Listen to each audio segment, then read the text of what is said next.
Magandang gabi. Narito ang magiging lagay nating panahon ngayong gabi hanggang bukas at sa susunod na 2 hanggang 3 araw sa mga ilang piling syudad dito sa ating bansa. Sa ngayon, patuloy na apekto ng shear line itong hilaga at silangang bahagi ng Mindanao. Mapapansin naman natin yung maninipis na ulap patuloy na nakaka-apekto dito nga sa Luzon at Visayas. Ito naman yung amihan at ilang araw na rin tayong nakaranas nga ng malamig na temperatura sa ating temperature monitoring simula nung naranasan natin ang kasalukuyang amihan nung nakaraang taon, Oktubre. Mahapantala tayo ng pinakamababang antas ng temperatura dito nga sa may bandang La Trinidad, Benguet. Umabot lamang ng 12.1 degrees Celsius noong January 12 ang minimum temperature dito. Samantala sa Baguio naman, 12.9 degrees Celsius ng pares na araw at dito sa Metro Manila kahapon na itala natin 20.2 degrees Celsius lamang, samantala sa Tugigaraw umabot ng 18.4 degrees Celsius. At inaasahan natin na posible pa rin tayong makaranas ng ganitong kababang temperatura hanggat umiiral ang kasalukuyang amihan na posible namang umabot hanggang kalagitnaan ng Pebrero ng kasalukuyang taon. Magiging lagay naman ang ating panahon sa ilang bahagi ng ating bansa.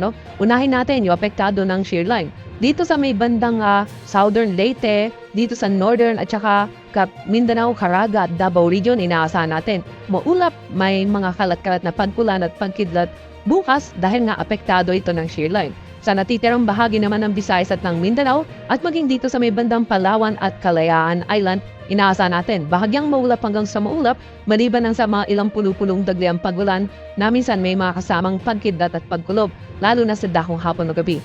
In terms of forecast temperature, mapapansin natin mababa pa rin ang minimum temperature lalong-lalo di sa mga lugar na apektado ng shear line. Posibleng umabot lamang ng 24 degrees Celsius at yung maximum daytime temperature ay aabot lamang ng 29 degrees Celsius.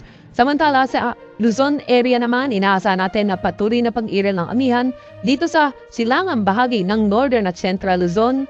Dito sa may bandang Bicol Region, inaasahan natin maulap, may mga kalat-kalat na mahinang pag-ulan at dahil nga sa amihan. Sa natitirang bahagi naman ng Northern at Central Luzon, ng Southern Luzon, kasama nga ang Metro Manila, asahan naman natin na generally maliwalas ang panahon. Medyo may kainitan pero kung magkaroon ng pag-ulan ay dala lamang ng amihan, mga mahinang pulo-pulo lamang lalo sa either madaling araw o dakong hapon o gabi. And so far, wala naman tayong inaasahang bagyo na makaka-apekto sa ating bansa ngayong araw, bukas, maging sa susunod na 2 hanggang 3 araw. Samantala, dahil naman sa umiiral na amihan, may nakataas tayong gale warning. Yung mga lugar o bahaging karagatan na naka-highlight ng pula dito sa may bandang Northern Luzon, yung mga karagatan sa paligid nga ng Batanes, Babuyan Island, Northern Coast ng Ilocos Norte, Northern Coast ng Cagayan, dito sa Northern at saka Eastern Coast ng Catanduanes, dito nga sa Northern Coast ng Northern Samar, dito sa Eastern Samar at maging din sa Leyte, Southern Leyte, hanggang dito sa Bay bandang Caraga Region, yung mga areas na naka-highlight ng red, inaasahan po natin na magiging maalon hanggang sa napaalon. Hanggat narinig na pumalaw dito yung mga kababayan nating mangingisda at yung mga may malilit na sakyang pandagat.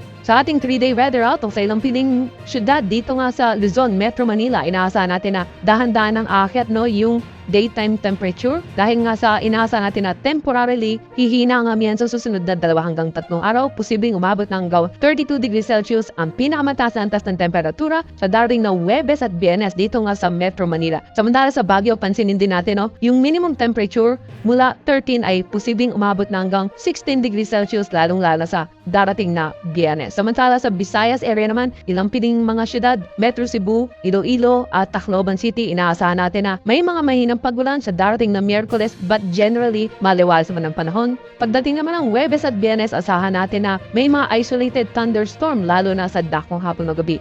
Mindanao area naman tayo, ilang piling syudad, Metro Davao, Cagayan de Oro at Zamboanga City. Sa Davao, inaasahan natin na maulap pa rin, may mga pagulan sa darating na Miyerkules, then gradual improvement ng weather sa darating na Huwebes at Biyernes. Samantala, Cagayan at Zamboanga patuloy ng generally mainit, medyo maninsangang panahon pero may chance na mga isolated rain showers or thunderstorms lalo na sa dakong hapon na gabi.